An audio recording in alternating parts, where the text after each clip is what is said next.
Hi everyone, as we were done with the first part of all the experimental setup, whatever we require in our chemistry lab, this is the second part to that.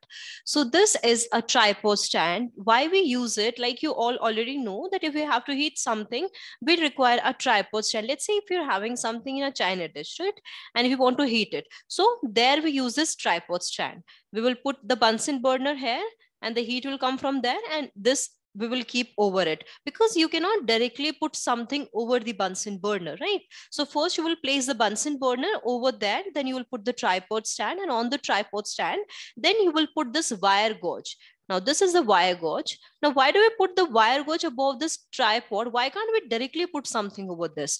See, so that the direct heat doesn't goes into that thing, whatever you're having, and you can even also place it comfortably, because see, this is hollow from inside, there is nothing in it, right? So we will first put a wire gauge over this, which is not going to give the direct heat to the thing which you have to heat, and also it will give the protection, that thing will be kept on a proper right position. And this is it. Now what is tongs? Like some of the students get confused with what is tongs and what is a test tube holder. Test tube holder is used to pick up the test tubes in the right position. Okay. And tongs is used to, let's say if I'm doing an experiment with, let's say, magnesium ribbon. Okay. And you know that for the magnesium ribbon, we will have to burn it, right? Let's say this is the Bunsen burner, and with this is the Bunsen burner. And with this, we have to burn this, right? This magnesium ribbon. So you cannot hold it with your hand to burn it. You have to hold it with something else. So there you cannot use a test tube holder, because every, like in a home, you know that every kind of a spoon has its own function, bigger spoon, smaller spoon, fork, right? Everything have their own functions.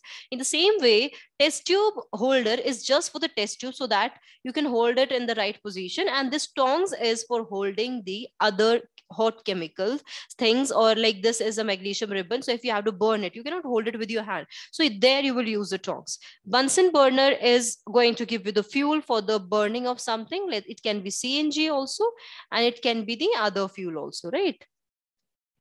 Okay, now next is water bath. Now, what is water bath? It is again used for the indirect heating. Indirect heating means, let's say I'm having some chemical in a test tube and I don't want to heat it directly. So what I can do is I can just heat the water bath, and with that, because water will be inside it, so when that water will get up heated, with that the test tube content will also get the heat, right? Now this is a pipette. Now what is the function of pipette? Like you all can see, there is a mark. Let's say I'm saying that this pipette is of 10 ml. That means, you know, from here there is one hole. So what we do with our mouth, we have to suck the liquid.